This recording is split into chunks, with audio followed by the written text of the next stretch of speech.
অনেক সময় বড় হয়ে যাওয়ার পরে আমরা আর মনে করতে পারি না যে এক্স্যাক্টলি ছোটবেলার কোন অভ্যেসটার কারণে আজকে আমরা ভীষণ ছিঁচকাদুনে হয়েছি, বা আমরা ভীষণ রাগী হয়েছি, বা আমরা কোনো একটা বিষয়কে একেবারে জীবনে সহ্য করতে পারি না। এরকম ধরনের ঘটনা তো আমাদের প্রত্যেকের লাইফেই কখনো না কখনো ঘটে।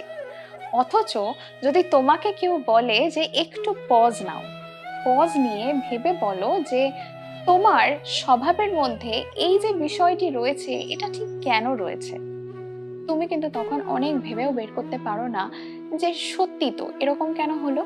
অনেক সময় তো এরকম হয় যে কোনো একটা সামান্য ঘটনায় আমরা অনেকখানি রিয়াক্ট করে বসি। সেই রিয়াক্ট করার পরে আমাদের নিজেদেরও মনে হয় যে এতখানি বোধহয় রিয়াক্ট না করলেই হতো। তখন যদি কেউ আমাদেরকে বলে যে একটু পজ নাও, পজ নিয়ে ভাবো যে তুমি এতটা রিয়াক্ট কেন করলে, আমাদের মন কিন্তু অনেক কিছু ভেবেও এটা বের করে উঠতে পারে না যে সত্যি তো এতখানি রিয়াক্ট করার তো কিছু ছিল না। এবার যদি বলি যে তুমি এই রিয়াক্টটা করছো এটা তোমার শ্যাডোর জন্য করছো, তাহলে বিষয়টা অনেকটা ইজি হয়ে যায়। এবার প্রশ্ন আছে, শ্যাডো তাহলে কি? শ্যাডো হচ্ছে আমাদের মনের সেই অন্ধকার অংশটা, যেই অংশটাকে আমরা নিজের সঙ্গে নিজের সামনে বসাতেও ভয় পাই।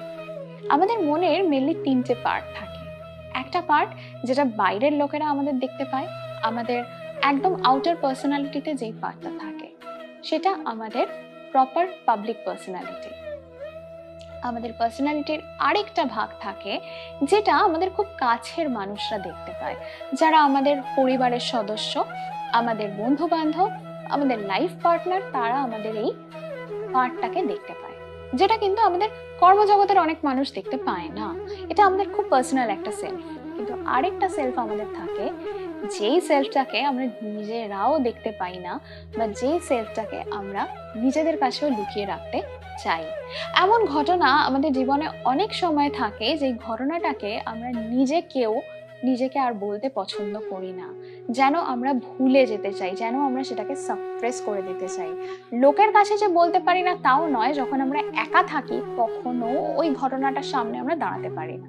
ঠিক এই জায়গাটাই হচ্ছে আমাদের শ্যাডো সেলফ, যেটা কোথাও আমাদের মনের সাবকনশিয়াসে এত গভীরে চলে যায় এবং আমাদেরকে এত ভয় দেখাতে থাকে যে সেই ভয়টার সামনে আমরা দাঁড়াতে পারি না।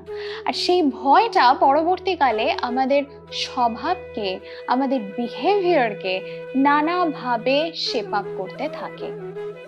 জেনারেলি সাইকোলজিস্টরা বলেন আমাদের মধ্যে এই যে ভাগটা, এই ভাগটা কিন্তু 50%-এর বেশি। অর্থাৎ বুঝতে পারছো তো, তোমার পার্সোনালিটির 50% যেটা বাইরের লোকজন দেখতে পারছে, তার ভেতরেও আরো 50% একটা জায়গা রয়েছে, যেই জায়গাটা কিন্তু ভীষণ ডার্ক একটা জায়গা, যেটা তুমি নিজের সামনেও নিজে খুলতে পারছো না। এটাই তোমার শ্যাডো সেলফ। যার ভিতরে এই শ্যাডো সেলফ যত বেশি থাকবে, তার বিহেভিয়ারাল প্রবলেম তত বেশি হবে। তাই শ্যাডো সেলফকে যদি তুমি হিল করতে না পারো, তুমি স্পিরিচুয়াল কোনো অ্যাওয়েকেনিং জার্নিতে প্রোগ্রেস করতে পারবে না। তাই তুমি যদি কোনো স্পিরিচুয়াল অ্যাওয়েকেনিং জার্নিতে থাকো এবং তুমি যদি কোনো প্রপার মেন্টরের কাছে যাও, সেই মেন্টর সবার আগে তোমার শ্যাডো সেলফকে সামনে আনার চেষ্টা করে। কারণ যতক্ষণ তুমি তোমার শ্যাডো সেলফকে ফেস করতে না পারবে, যতক্ষণ তুমি তোমার ইগোকে হিল করতে না পারবে, ততক্ষণ পর্যন্ত তোমার রুট চাকরা ব্যালেন্সিং হবে না। আর রুট চাকরা ব্যালেন্সিং না হওয়া পর্যন্ত you can't progress to the other chakras. আমাদের জেনারেল স্পিরিচুয়াল অ্যাওয়েকেনিং জার্নিটা আমাদের কুণ্ডলিনীর আপওয়ার্ড একটা জার্নি। সেই আপওয়ার্ড জার্নিটা স্টার্ট হয় আমাদের শ্যাডো হিলিং দিয়ে। তাই তোমার যদি মনের মধ্যে এমন কোনো ঘটনা থাকে, যদি এমন কোনো কষ্ট থাকে, এমন কোনো ট্রমা থাকে যেটা নিজেও ফেস করতে ভয় পাচ্ছ, তাহলে বলবো ধীরে ধীরে সেটাকে ফেস করার জায়গায় তুমি পৌঁছো। যদি তুমি নিজে সেটা না পারো, তাহলে অবশ্যই কোনো থেরাপিস্টের হেল্প নাও। কারণ নিজের শ্যাডো তুমি যত হিল করতে পারবে, তত তুমি মনের দিক থেকে একজন ওপেন মাইন্ডেড মানুষ হয়ে উঠবে।